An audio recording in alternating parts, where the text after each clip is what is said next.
Hi, everybody, and welcome to Countdown to Arlington. I am Mac Engel of the Fort Worth Star-Telegram, located here in the frozen tundra that is North Texas. Welcome, comrade. Thank you very much. Joined here by the boss.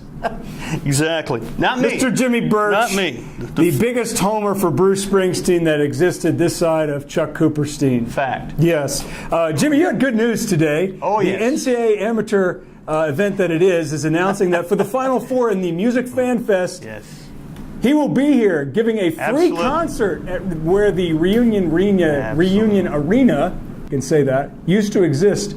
Are you going to be there? No, I probably have to. I feel a little cold coming on for that Sunday news conference. No, Springsteen and free in the same sentence. It doesn't get any better than that. What Jimmy's trying to say is he's going to have to work. The boss won't be working. It's going to be the Bruce Springsteen's first time here in Dallas since 2008, I believe. He'll also be joined by the Killers, Tim McGraw, and other performers. Check your local paper, the Fort Worth Star-Telegram, to find out who those performers will be. Moving on, as we preview the NCAA tournament, which begins here in 3 weeks, something like that, 3 weeks. Yes.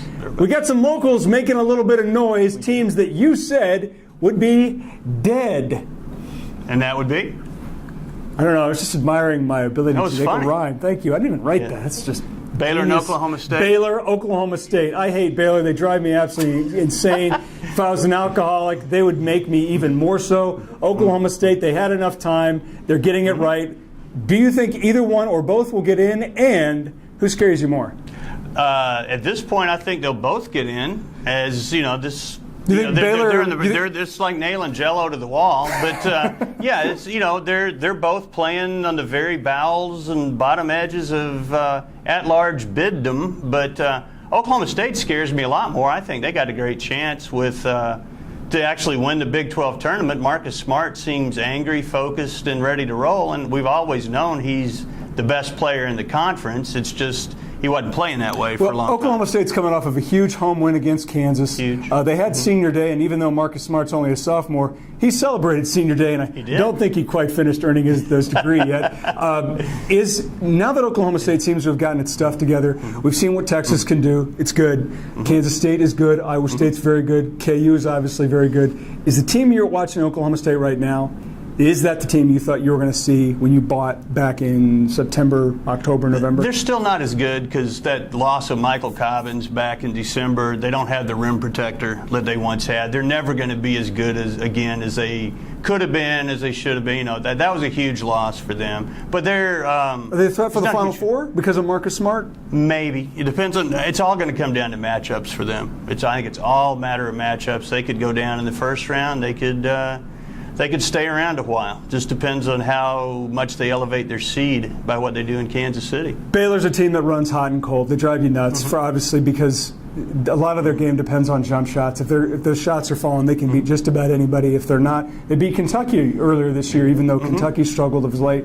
But when you look at this Baylor team, do you see that Baylor team, Jimmy, as just another regular old Baylor team that sort of drives you crazy, or are they just a little bit better, like the team that made the Elite Eight a few years ago? I think they're more like they're the regular old Baylor team that drives me crazy.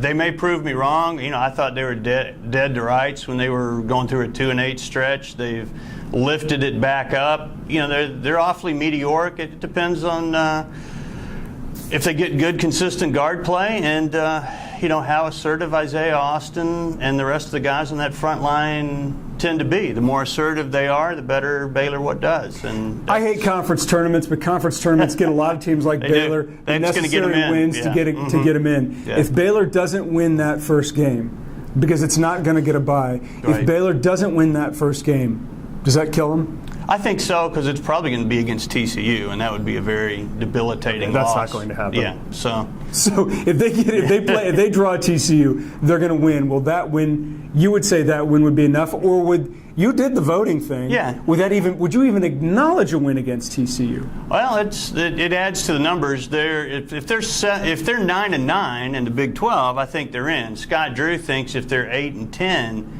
In the Big 12, they will be in. I'm not sure about that, but if they win tonight, they're about to play Iowa State in a few hours. That's victory number 8 for Baylor, and they're very close. And then they got a road game at the end, I believe, against Kansas State, which is not as strong a win opportunity as the Iowa State game. That's why it's key for them tonight. We got 1 week left in the regular season before all the big power conferences begin their conference tournaments. At that point, we will begin to answer the questions that began all the way back in October and November, of which this man has so dedicatedly tried to answer. Exactly. We will be here next week. Make sure to join us because then we will preview the conference tournaments.